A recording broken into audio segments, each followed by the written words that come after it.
tienes a Jesús en tu vida, entonces tienes a Dios en ti y contigo. Si conoces a Emmanuel, si conoces a Jesús y Dios está contigo, entonces puedes estar libre de temor. ¿Crees esto?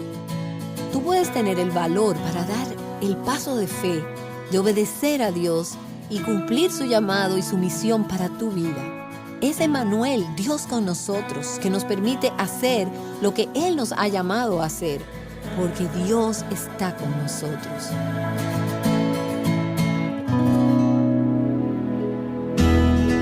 Estás escuchando Aviva Nuestros Corazones con Nancy DeMoss Wolgemuth en la voz de Patricia de Saladín.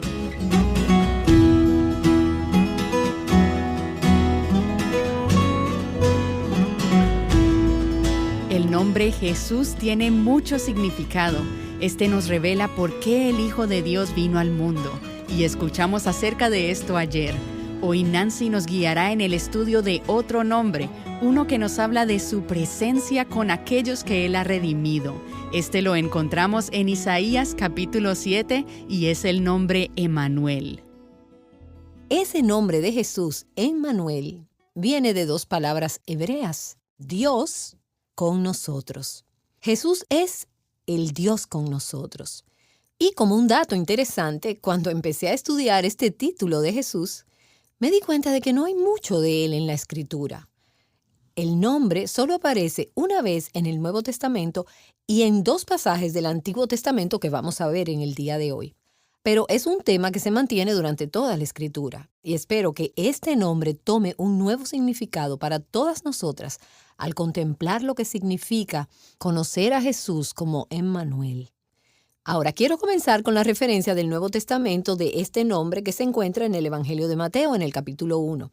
¿Te acuerdas de que María y José estaban comprometidos para casarse y después María resultó estar embarazada y el ángel se le apareció a José en un sueño y le dijo que no tuviera temor, que no tuviera miedo de tomar a María como su esposa y que el niño que ella llevaba en su vientre había sido concebido por el Espíritu Santo? Y entonces llegamos a Mateo, capítulo 1, versículo 21, donde el ángel le dice: «Y dará a luz un hijo, y le pondrás por nombre Jesús, porque él salvará a su pueblo de sus pecados». Y ese es el nombre que vimos anteriormente, el nombre de Jesús. Pero continúa en el versículo 22 y dice: «Todo esto sucedió para que se cumpliera lo que el Señor había dicho por medio del profeta. He aquí que la Virgen concebirá y dará a luz un hijo, y llamará su nombre Emmanuel, que significa Dios con nosotros». Ahora, por lo que sabemos, Jesús nunca se llamó a sí mismo Emmanuel, ni nunca nadie lo llamó así. Este no es un nombre en el mismo sentido de que Jesús es su nombre. Este es más bien un título o una descripción de lo que Él es. Pero todo lo que este nombre significa se cumplió, halló su cumplimiento en Jesús. Esta profecía a la que se refiere ese ángel en Mateo capítulo 1 fue hecha 700 años antes y la puedes encontrar en el libro de Isaías en el capítulo 7. Así que si tienes una Biblia contigo, déjame animarte a que busques el libro de Isaías, ya que vamos a pasar la mayor parte del tiempo en Isaías capítulo 7 y luego también en Isaías capítulo 8. Déjame darte un poco del contexto de todo esto para adentrarnos en este pasaje. Me di cuenta que tenía que hacer un poco de investigación para averiguar lo que estaba sucediendo aquí. ¿De qué está hablando? Y permíteme decírtelo en pocas palabras. El rey del reino del norte de Israel y el rey de Siria habían formado una coalición para oponerse a la superpotencia de Asiria, que estaba tomando el mundo en ese momento. Así que los reyes de Israel y de Siria se habían unido y fueron a Acaz, que era el rey de la nación del sur, el rey de Judá, y le pidieron que se uniera a su coalición, que se uniera a ellos para ir en contra de Asiria. Y ellos dijeron que si Acaz se negaba, iban entonces a atacar a Judá e iban a reemplazar a Acaz como rey. Acaz, el rey de esta nación del sur de Judá, no era un hombre piadoso, a pesar de que él tuvo un abuelo piadoso. Pero él sabía que él no tenía bases para reclamar la liberación o la protección de Dios de Asiria ni de esta coalición de reyes. Él estaba aterrorizado. Y en Isaías capítulo 7, versículo 2 dice, «Y se estremeció el corazón del rey, y el corazón de su pueblo como se estremecen los árboles del bosque ante el viento». Así que Dios envía un profeta, a Isaías, al encuentro de Acaz, y le anima y le dice, no tengas miedo. Y le dice a Acaz que el Señor planea derrotar a Siria y a Israel, y que Acaz debe confiar en que el Señor lo librará. Y el profeta anima a Acaz a pedir una señal de que Dios iba a confirmar esa promesa. Pero Acaz le dice, no, yo no quiero una señal. Él no estaba dispuesto a poner su confianza o su seguridad en el Señor. De hecho, vemos en otro pasaje, en un pasaje paralelo, en Segundo de Reyes, que en su corazón Acaz ya había planeado aliarse con Asiria. Él iba a llegar a Siria y les diría, en vez de la conquista, quiero unir fuerzas con ustedes. Así que tienes todas estas cosas políticas sucediendo en medio de todas estas naciones. Luego Isaías le dice a Acaz en el versículo 13, «¿No les basta con agotar la paciencia o cansar a los hombres, que también cansaréis a mi Dios? Por lo tanto, el Señor mismo os dará una señal. He aquí que una virgen concebirá y dará a luz un hijo, y le pondrá por nombre Emmanuel». Isaías le dice a este malvado rey Acaz, quien no confiaría en el Señor, le dice, «Tú no quieres una señal, pero Dios te va a dar una señal de todos modos. Y Él va a hacerlo no solo por causa tuya, sino también por causa del pueblo de su pacto y por el bien de toda la casa de David».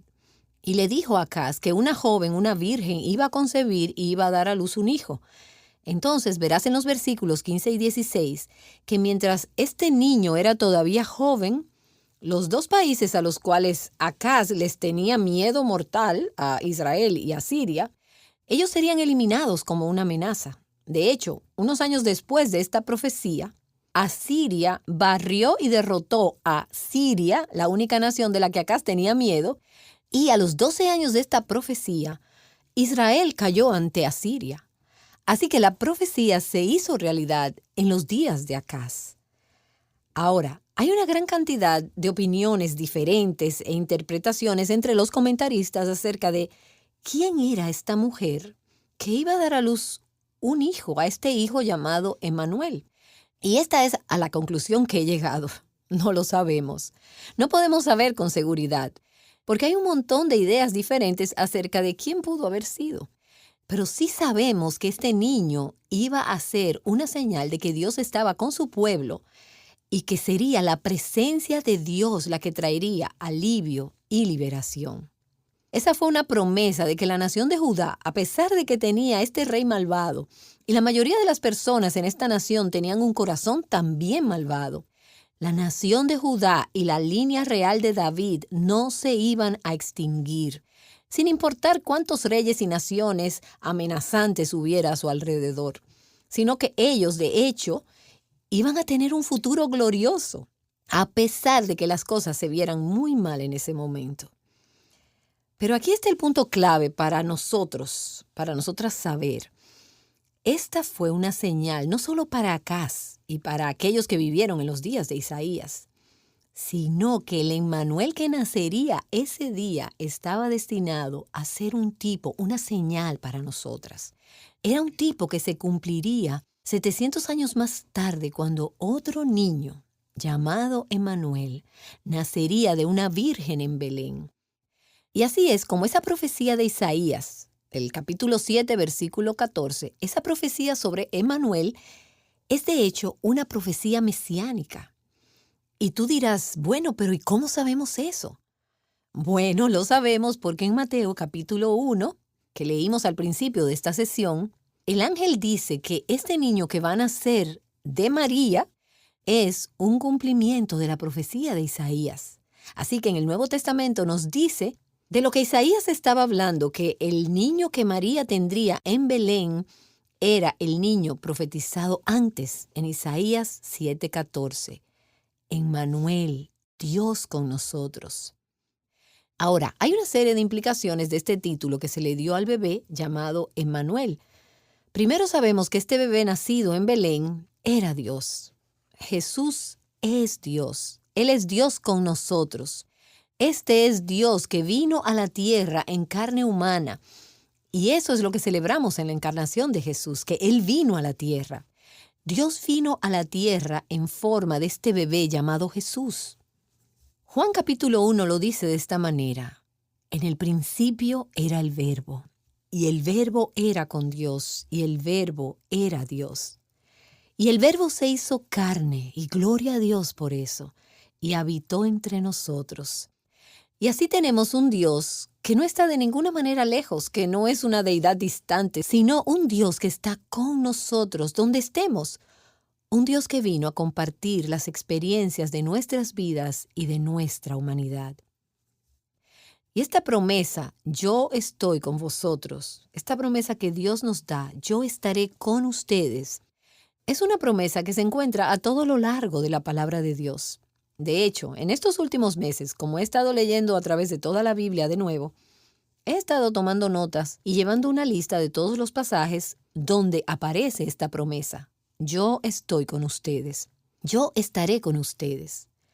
Y lo que está bien claro es que cualquiera que hubiera sido la necesidad del momento, esta era la respuesta de Dios. Yo estoy con vosotros. Yo estaré contigo.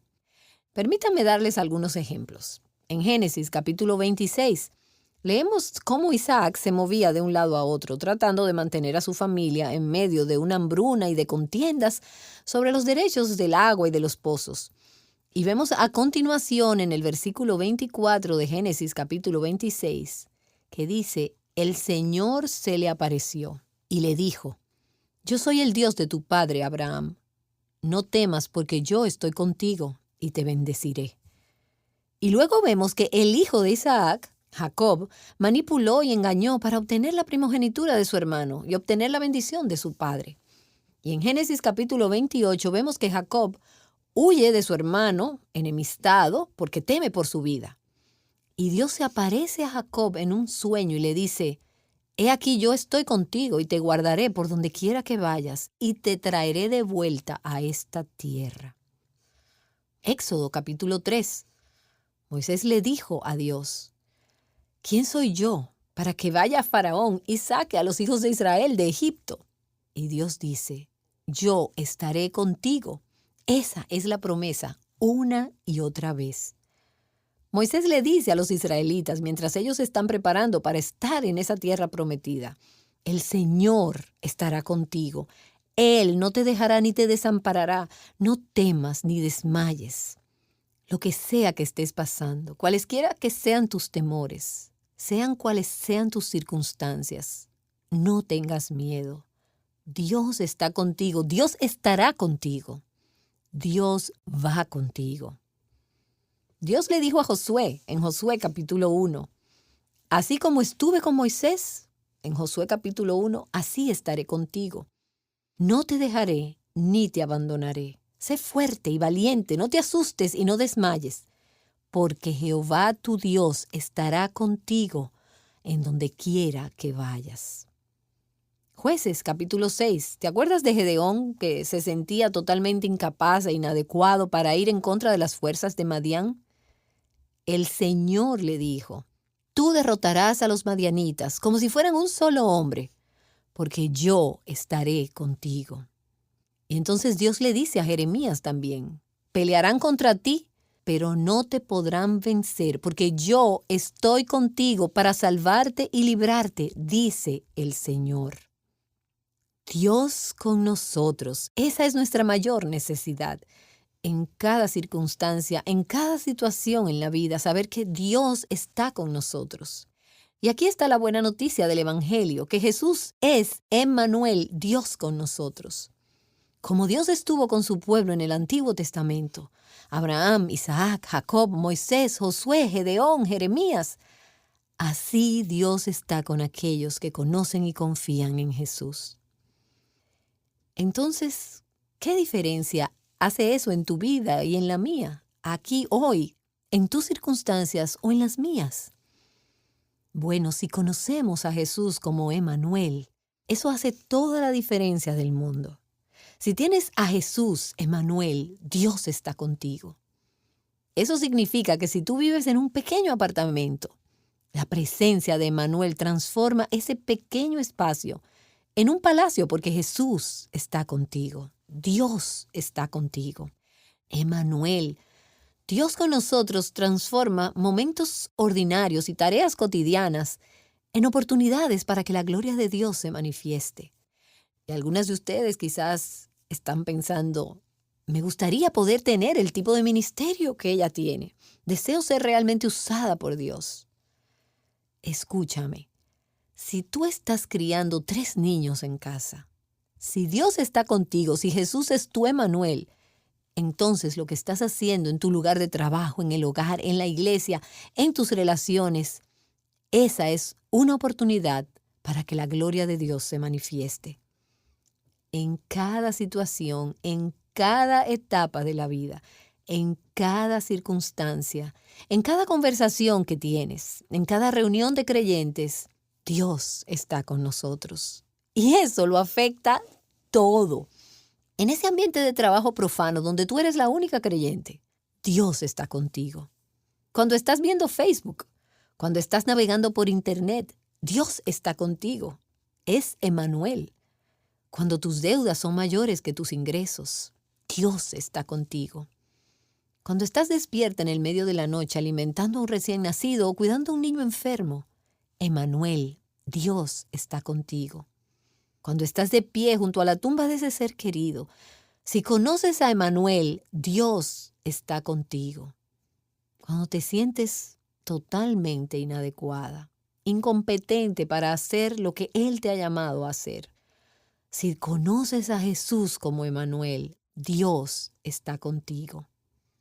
Si eres soltera o viuda, si te sientes sola, no estás sola.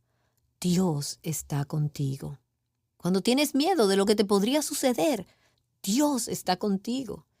Cuando tu corazón se está rompiendo y está triste, Dios está contigo. Su presencia te puede dar la alegría en medio de ese valle y de ese viaje tan difícil. Cuando no sabes qué dirección tomar o por dónde ir o qué hacer, si conoces a Jesús como Emmanuel, Dios está contigo y eso quiere decir que Dios es tu guía. Hace poco escuché al pastor David Platt y me encantó esta línea. Él dijo, los seguidores de Jesús no siempre saben a dónde van, pero ellos siempre saben con quién están. Amén. Si tienes a Jesús en tu vida, entonces tienes a Dios en ti y contigo. Si conoces a Emmanuel, si conoces a Jesús y Dios está contigo, entonces puedes estar libre de temor. Tú puedes tener el valor para dar el paso de fe, de obedecer a Dios y cumplir su llamado y su misión para tu vida. Es Emmanuel, Dios con nosotros, que nos permite hacer lo que Él nos ha llamado a hacer, porque Dios está con nosotros. Él es el que ha dicho, nunca te dejaré ni te desampararé. Y eso significa que si tienes a Emmanuel, si conoces a Jesús como tu Emmanuel ahora, eso significa que por toda la eternidad Dios estará contigo y tú estarás con Él. Ahora, hemos visto el nombre Emmanuel en Mateo capítulo 1 y en Isaías capítulo 7. Pero hay otro lugar en el que aparece ese nombre, y es en Isaías capítulo 8. Así que déjame pedirte que simplemente pases la página hasta el próximo capítulo. Este es un pasaje que no es tan conocido, pero es realmente hermoso a la luz de lo que acabamos de ver. En Isaías capítulo 8, comenzando en el versículo 6, habla de 2 categorías de personas. Y quiero cerrar este tiempo reflexionando sobre eso. En los versículos del 6 al 8, Dios habla a su pueblo. Y después en los versículos 9 y 10, Isaías habla de los asirios. Ambos grupos tienen que saber algo acerca de Emmanuel. En primer lugar, en los versículos del 6 al 8, Dios habla a Isaías sobre su pueblo en Judá, el cual es visto aquí como la tierra de Emmanuel, la tierra de Dios con nosotros. Y en Isaías capítulo 8, versículo 6, Dios dice: por cuanto este pueblo ha rechazado las mansas corrientes de Siloé. Y ahora, permíteme detenerme aquí por un momento. Las aguas de Siloé. Siloé era un arroyo que abastecía de agua a la ciudad de Jerusalén, la capital de Judá. Y esa corriente, las aguas de Siloé, eran un símbolo de la dependencia del pueblo de Dios. Él era el que suplía sus necesidades, quien saciaba su sed. Él fue su proveedor. Pero en vez de confiar en Dios para que les ayudara y para ayudar a la gente en medio de los problemas, Acaz, el rey de Judá, le pidió a la nación impía de Asiria que viniera en su rescate. Acaz y el pueblo de Dios rechazaron las tranquilas aguas de Siloé. Y eso significa que ellos se negaron a que Emanuel los ayudara. Dios les dijo: yo soy tu Emanuel, tú eres la tierra de Emanuel, yo estoy contigo, llámame, clama a mí.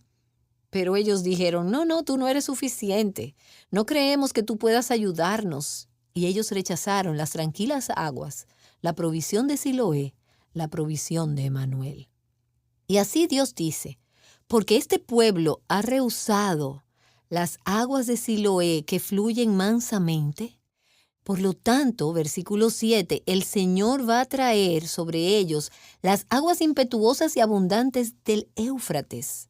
Ahora, fíjate que dice, hablando del río Éufrates, que son aguas impetuosas y abundantes. Es Dios que está trayendo contra ellos esas aguas poderosas e impetuosas. Y entonces Dios nos dice: ¿quién es este río? El rey de Asiria con toda su gloria.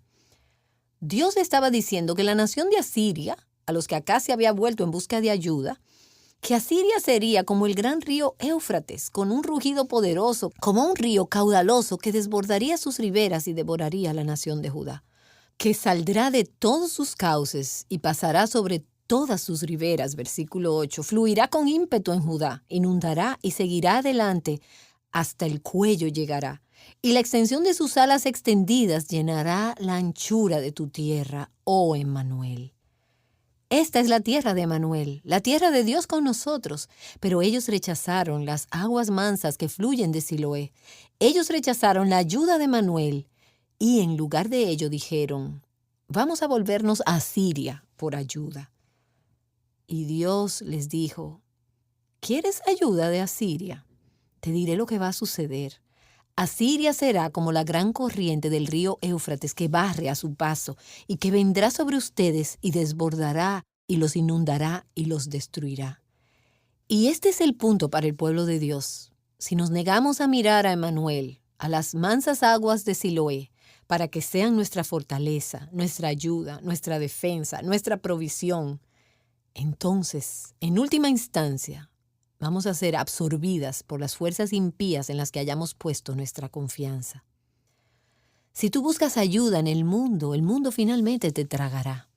Si buscas a Emanuel para que te ayude, vas a obtener esas aguas apacibles de Siloé, todo lo que tú necesitas, incluso cuando ese ejército asirio te esté respirando en la nuca. Lo que me lleva a preguntarte: ¿en quién estás confiando? ¿Es Jesús tú, Emanuel, y lo estás buscando a Él para satisfacer tus necesidades? Bueno, en los versículos 9 y 10 hay otra palabra. El profeta Isaías da una advertencia a Asiria, y esta es una advertencia para todos los que se oponen al pueblo de Emanuel. Él dice en el versículo 9: quebrantaos, pueblos, que seréis destrozados. Prestad oído, confines todos de la tierra. Ceñíos, que seréis destrozados. Ceñíos, que seréis destrozados. Trazad un plan, y será frustrado. La implicación es que aquí estas naciones de Asiria y todas esas otras naciones están hablando en contra del pueblo de Dios, y ellos están tomando consejo contra el pueblo de Dios. Pero no se realizará. Propongan su plan, pero no se realizará. ¿Por qué? Porque Dios está con nosotros. Y esa es la palabra en hebreo, Emmanuel. Cualesquiera que sean tus amenazas, ellas serán vueltas en nada por Emmanuel, Dios con nosotros. Asiria era el poder más feroz del mundo en esos días, pero en última instancia se volvió nada. Y todas sus amenazas contra el pueblo de Dios no prevalecieron porque Dios estaba con y por su pueblo. Escucha, hay una gran cantidad de enemigos que amenazan hoy al pueblo de Dios. Tú puedes estar enfrentando circunstancias o personas que infunden miedo a tu corazón.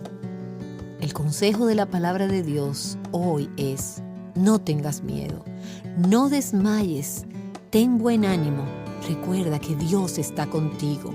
Emmanuel, fija tus ojos en Él, en Jesús. Él es tu protector, Él es tu proveedor. Y recuerda que todos los que lo resistan, todos los que se oponen a su pueblo, se volverán nada. Y aquellos que ponen su esperanza en Él, nunca serán avergonzados. Amén. Amén. Es increíble el gran significado que puede tener un nombre de Jesús. Nancy DeMoss Wolgemuth nos ha estado hablando hoy acerca de Emmanuel. Este es el segundo programa en la serie titulada Nombre sobre todo nombre.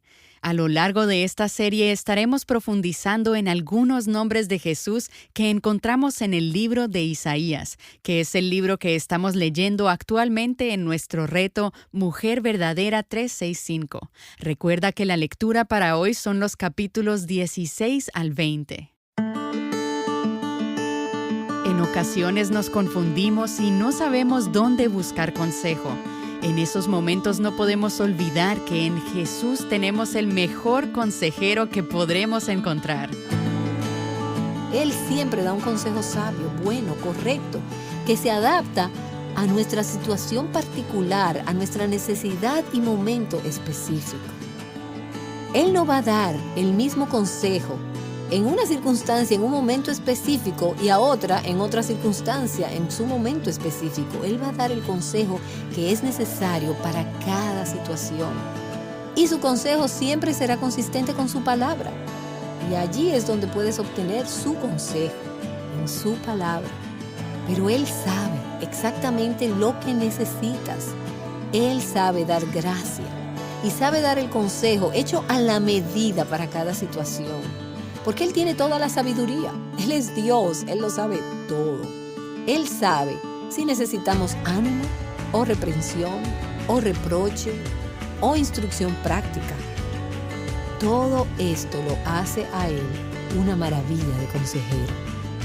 Acompáñanos mañana para escuchar más acerca de esto.